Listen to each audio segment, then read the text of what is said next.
If you've been in a relationship with an avoidant, you need to understand something that will save you from confusion and heartbreak. There's one specific emotional mistake that avoidants never forgive. And once you've committed it, the relationship is effectively over in their mind even if they don't leave immediately. This mistake isn't what you think. It's not cheating, though they won't forgive that either. It's not lying or betrayal in traditional senses. The unforgivable mistake is making them feel vulnerable against their will, specifically through seeing them in a moment of emotional exposure they didn't choose to share.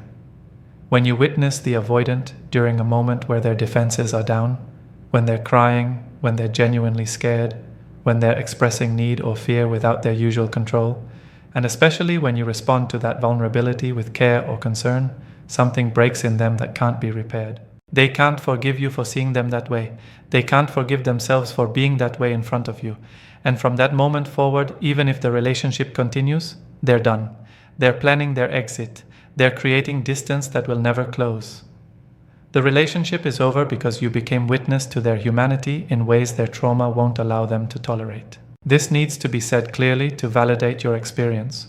You did nothing wrong. You responded to their vulnerability with exactly what any healthy person would offer: compassion, support, care.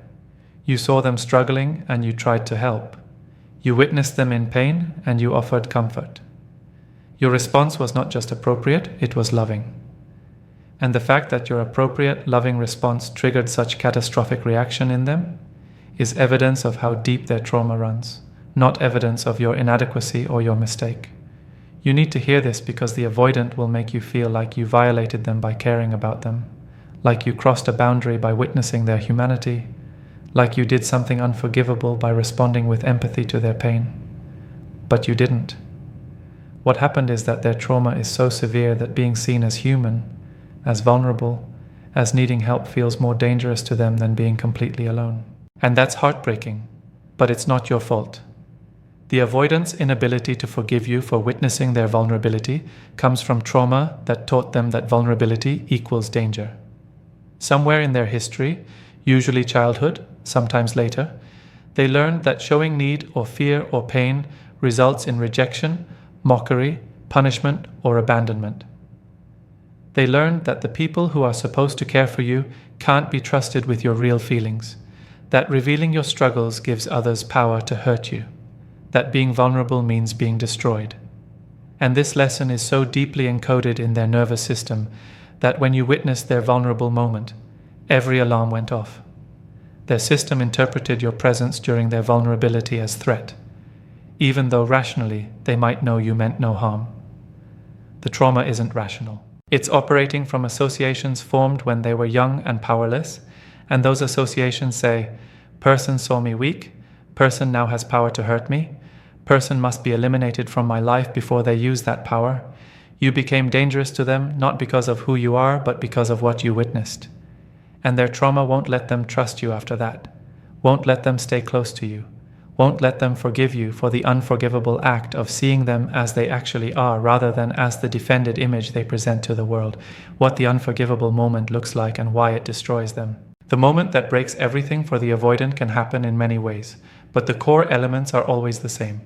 The avoidant is experiencing genuine emotion they can't control, and you witness it. Maybe they had a terrible day at work and they came home and just broke down crying. Maybe they received bad news about a family member and they were visibly scared. Maybe they were sick and they actually needed your physical care. Maybe you were in conflict and instead of their usual cold withdrawal, they got overwhelmed and you saw real pain or fear in their eyes. In any of these scenarios, their defenses failed them. The carefully constructed wall that normally protects them from being seen crumbled. And you were there. You saw the human underneath the performance. You witnessed the need, the fear, the pain that they spend every day hiding from everyone, including themselves. What makes this moment unforgivable to the avoidant is not just that you saw them vulnerable, but that you saw them and you didn't leave in disgust or use it against them. Your acceptance of their vulnerability is almost more terrifying than rejection would be, because acceptance means they could be vulnerable with you again, which means they could come to depend on you, which means you have power to devastate them later. The avoidance trauma tells them that anyone who sees their real needs will eventually weaponize those needs. So when you responded to their vulnerability with gentleness, with care, with "it's okay, I'm here," their system interpreted this as you gathering ammunition to use against them later. They can't believe that someone could witness their weakness and not eventually use it to hurt them, because that's never been their experience before. Your care felt like threat because their trauma can't distinguish between genuine care and manipulation that looks like care. The moment is also unforgivable because it revealed to the avoidant that they're not as in control as they believed. The avoidant's entire identity is built on being the one who doesn't need anyone, who's always composed, who can handle everything alone. But the vulnerable moment proved they can't always control their emotions, can't always maintain their defenses, can't always be the together person they present themselves as. And you witnessed this loss of control, which means you witnessed evidence that contradicts their entire identity. The avoidant can't forgive you for having evidence that their performed identity is false, because as long as that evidence exists in your memory, they can't maintain the performance convincingly. Every time they try to be the detached, unbothered person around you, they'll know you've seen them be someone else. And knowing you know destroys their ability to be who they need to be to feel safe. The unforgivable moment creates shame in the avoidant that's so intense it's intolerable. They're ashamed they needed help. They're ashamed they cried. They're ashamed they showed fear or pain or any emotion that makes them feel weak. And worse, they're ashamed in front of a witness. Shame needs privacy to be manageable, but you being present during their shameful moment means the shame is now shared, is now known by someone else, is now something they can't hide from or deny because you saw it too. The avoidant can't forgive you for being the person in whose presence they experienced unbearable shame, because every time they see you, you remind them of the moment they're most ashamed of. Your presence becomes trigger for the shame, and the only way to eliminate the trigger is to eliminate you from their life. The specific ways the relationship dies after the unforgivable moment. After you witness the avoidant's vulnerability, the relationship begins dying even if it doesn't end immediately. The first sign is that the avoidant becomes colder than they've ever been. Where they were sometimes warm before, now they're consistently distant. Where they occasionally let you in before, now they're completely closed off. The coldness is their overcorrection, their attempt to re-establish the power balance they feel you disrupted by seeing them vulnerable. They're trying to prove to you and to themselves that they don't need you, that the vulnerable moment was aberration, that they're back in control. But the coldness doesn't feel like regaining control. It feels like punishment, and it is punishment. They're punishing you for witnessing what you weren't supposed to see, and they're punishing themselves for allowing you to see it. The relationship also dies through the avoidant creating increasing distance. They need more space than before. They're less available. They cancel plans more frequently. They're pulling away systematically because proximity to you means risk of another vulnerable moment, means possibility that you'll reference the moment they want to forget, means living with the person who knows their secret, that they're not invulnerable after all. The distance is protective, but it's also abandonment. You're being slowly removed from the avoidant's life because your presence is a reminder of shame they can't tolerate. And the removal is often done so gradually that you might not recognize it as the ending it is until months have passed and you realize you barely have a relationship anymore. After the unforgivable moment, the avoidant also starts picking fights or finding reasons to be critical of you. They need to create a narrative where you're the problem, where the relationship isn't working because of your flaws, where leaving you is justified by your inadequacy. This narrative construction is the avoidant managing their guilt about withdrawing from someone who was kind to them, managing their shame about needing to leave because they can't handle being seen, managing the cognitive dissonance of knowing you did nothing wrong but needing to get away from you anyway. The criticism and the fights are attempts to make you the bad guy so they can be the victim who has legitimate reason to leave rather than the person who's leaving because they can't tolerate intimacy. The relationship dies definitively when the avoidance starts keeping you out of significant parts of their life that you used to be included in. They stop telling you about their day. They don't share their thoughts or feelings anymore. Not that they shared much before, but now they share nothing. They make major decisions without consulting you. They're living as if you're acquaintance rather than partner. The exclusion is their way of ensuring you never get close enough to witness vulnerability again. They're creating a relationship where everything is surface, where nothing important is shared, where you're kept at distance that feels safe to them, but that makes actual partnership impossible. And this exclusion is the death of the relationship, even if you're still technically together, because relationship without real sharing, without real inclusion, without real intimacy, is relationship in name only. Why the avoidant can't forgive, and why that's tragic. The avoidant can't forgive you for witnessing their vulnerability, because their trauma has convinced them that vulnerability is death sentence. This isn't metaphor for them. Their nervous system experiences vulnerability as life-threatening danger, because when they were young and vulnerable, bad things happened. Maybe they were mocked for crying. Maybe they were abandoned when they showed need. Maybe they were punished for having feelings. Maybe they learned that the people who were supposed to protect them were the ones who hurt them most when they were vulnerable. Whatever the specific circumstances, the lesson was clear. Vulnerability gets you hurt. Showing need leads to pain. Being weak means being destroyed. And that lesson is so thoroughly learned that it can't be unlearned through one person's kindness or 1,000 people's kindness. The trauma is deeper than your care can reach. The tragedy is that what the avoidant can't forgive is the exact thing they need most. Someone who witnesses their vulnerability and responds with care. Their healing would require repeated experiences of being vulnerable with someone who doesn't hurt them, doesn't leave them, doesn't use their vulnerability against them. But their trauma makes seeking those healing experiences impossible because the first person who witnesses their vulnerability triggers all their defenses, activates all their fears, becomes unforgiven and unreachable. You could have been their healing. You were offering exactly what they needed. But they can't receive it because receiving it requires trusting that vulnerability won't be weaponized, and their trauma won't allow that trust. So they push away the very person who could help them heal. And in pushing you away, they ensure their trauma stays unhealed, ready to destroy the next relationship and the one after that. The inability to forgive is also tragic because it's robbing the avoidant of all their relationships. They'll repeat this pattern with everyone. Eventually, everyone who gets close enough will witness a vulnerable moment. Everyone who cares about them will offer comfort when the avoidant is in pain.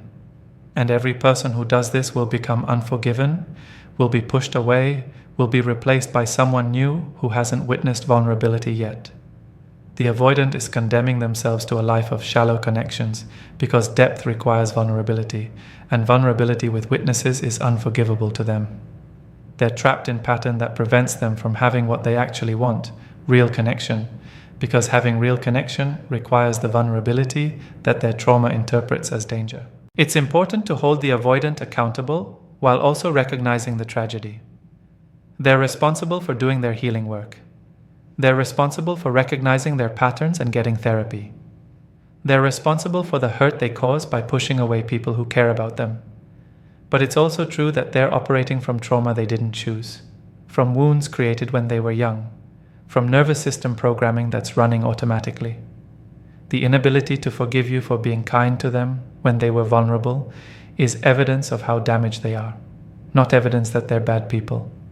It's evidence that they need professional help to heal wounds that are so deep, they're destroying their capacity for human connection. You can hold them accountable for their choices while also having compassion for how much pain they must be in to make those choices, how scared they must be to push away love, how trapped they must feel in patterns they might not even fully understand. What you need to know to protect yourself. If you're with an avoidant and the unforgivable moment has happened, you need to understand that the relationship is likely over, even if it hasn't officially ended. The avoidant has probably decided already, even if only unconsciously, that they need to get out. They're building their case against you, creating distance, planning their escape. You can't undo the moment. You can't make them unsee what they saw in themselves through your eyes. You can't convince them that you won't hurt them with what you witnessed. Their trauma won't allow them to believe you no matter what you say or do. Understanding this is painful but necessary because continuing to invest in a relationship that's already over in the other person's mind is wasting your time and your emotional energy on someone who's already gone. You also need to know that you cannot fix this. You cannot love them enough to make them forgive you for witnessing their humanity. You cannot be patient enough to wait out their withdrawal. You cannot be understanding enough to make them feel safe with you again. This is trauma wound that requires professional therapeutic intervention. This is not something you can heal through being the perfect partner. In fact, trying to be the perfect partner after the unforgivable moment often makes things worse because it highlights that you're being patient with them, which reminds them that you have something to be patient about, which reminds them of the vulnerable moment, which reinforces the shame, which increases their need to get away from you. Your attempts to fix it are making you more and more associated with the shame they can't tolerate, which is pushing them away faster. Protecting yourself means recognizing when to stop trying. If you've witnessed their vulnerability and they've responded with coldness, distance, criticism, and withdrawal, these are signals that they can't forgive you, that they're in the process of leaving even if they haven't left yet. You can choose to leave first, to protect yourself from the slow death of being gradually removed from someone's life. You can choose to stop accepting their coldness and their distance and their punishment for the crime of caring about them. You can choose to acknowledge that this relationship can't recover because the avoidance trauma won't allow recovery without therapeutic intervention they're not pursuing. Protecting yourself means not waiting for someone to forgive you for something you shouldn't need forgiveness for in the first place. Protecting yourself also means understanding that the avoidance inability to forgive you for witnessing vulnerability means they can't ever be truly intimate with you or with anyone until they heal. If you stay, if you accept the distance and the coldness, you're accepting a relationship that will never have real depth, that will never have genuine emotional intimacy, that will always be constrained by the avoidance terror of being seen. You're accepting a relationship where you have to pretend not to notice when they're struggling, where you have to maintain emotional distance even when care is what's needed, where you can never be full partner because being full partner requires being allowed to witness the full human experience of the person you're partnered with. That's not partnership, that's playing roles. And life is too short to spend it playing the role of someone who doesn't notice when their partner is struggling because noticing makes you dangerous. The heartbreak of being unforgiven for caring. The pain of this situation is that you're being punished for doing what people in healthy relationships do. You responded to someone's pain with care. You witnessed someone struggling and you tried to help. You saw someone you care about in a vulnerable moment and you offered support. And for these compassionate, appropriate, loving actions, you're being treated like you committed unforgivable violation. The injustice of this is profound. You're being made to feel like you did something wrong when you did everything right. You're being pushed away for offering exactly what partnership is supposed to offer. You're being made into a threat when you are trying to be a source of safety. The heartbreak is also about recognizing that the relationship is doomed not because you weren't good enough, but because the avoidant is too traumatized to receive goodness. You are good enough. You are kind enough, patient enough, loving enough. The problem isn't that you weren't enough of anything. The problem is that no amount of anything you could offer can override trauma as deep as what the avoidant is carrying. They need healing that only they can pursue, therapy that only they can do, work that's internal to them and that you can't do for them. And recognizing this is heartbreaking because it means all your effort, all your care, all your love wasn't wasted because of your inadequacy, but was simply insufficient for the magnitude of the wound you were trying to heal. You're also heartbroken because you can see what could be possible if they weren't so traumatized. You can see that they have capacity for connection underneath all the defense. You witnessed their humanity. You saw that they're just a scared person trying to protect themselves from being hurt again. You can imagine a version of the relationship where they weren't ruled by terror, where they could receive your care, where vulnerability could be shared rather than punished. But that relationship is theoretical. The actual relationship is with the traumatized person who can't forgive you, who can't trust you, who has to push you away to feel safe. And grieving the gap between what could be and what actually is constitutes much of the heartbreak you're experiencing. The choice ahead of you and what it means. You have a choice to make, and making it requires clarity about what you're choosing between. You can stay with the avoidant, knowing that they probably won't forgive you, won't let you be close again, won't allow the relationship to have real intimacy. Staying means accepting a relationship that died the moment you witnessed something you weren't supposed to see. A relationship that continues in form but not in substance. A connection that's maintained through distance rather than through closeness. Or you can leave, can choose to protect yourself from someone who's treating you like you're dangerous when you're trying to be supportive, can refuse to accept punishment for caring, can acknowledge that you deserve a partner who can receive your care rather than being traumatized by it. The choice isn't between staying with someone you love or being alone. The choice is between accepting a relationship that can't meet your needs because of someone else's unhealed trauma, or leaving to create space for relationship with someone whose trauma doesn't prevent them from receiving love. The avoidant might be a wonderful person underneath their trauma. They might be funny, intelligent, successful, attractive, but underneath trauma doesn't create actual relationship. Actual relationship happens between real people as they actually are, not as they could be if they healed. And as the avoidant actually is right now, they can't forgive you for the unforgivable, which means they can't be with you in any real sense. Making the choice to leave doesn't mean you don't care about them or don't understand their trauma. You can have compassion for how hurt they must be to experience care as threat. You can understand that their inability to forgive you comes from wounds they didn't choose. You can wish them healing and hope they eventually do the therapeutic work they need. And you can still choose to leave because understanding why someone treats you poorly doesn't obligate you to continue accepting poor treatment. The avoidance trauma is explanation for their behavior, but explanation isn't justification, and understanding isn't acceptance. You can understand completely why they can't forgive you for witnessing their vulnerability and still decide that being unforgiven for caring is not a dynamic you're willing to live in. The lesson and the release. The lesson here is painful but important. Some people are too traumatized to receive love, and staying with them won't change that. The avoidant's inability to forgive you for witnessing their vulnerability and responding with care is evidence that they're not ready for relationship with you or with anyone until they do significant healing work. This isn't your failure. This isn't evidence you didn't love them well enough. This is evidence that love alone doesn't heal trauma. Only the traumatized person can heal their trauma through their choice to seek help, through their commitment to therapy, through their willingness to face what they've been avoiding. You can't love someone into healing. You can only love someone who's choosing to heal themselves. The release comes from understanding that you did what you could with what you had, and the outcome isn't reflection of your adequacy, but of their capacity. You were kind when they were vulnerable. That was the right thing to do. That they can't forgive you for it is evidence of their trauma, not of your inadequacy. You can release yourself from responsibility for their inability to receive care. You can release yourself from the guilt they tried to make you feel for being human with them. You can release yourself from the relationship that died when you committed the unforgivable act of caring about someone who's too traumatized to let anyone care about them. The avoidant will carry their inability to forgive into their next relationship and the one after that. They'll push away everyone who gets close enough to witness their vulnerability until they do the work to heal.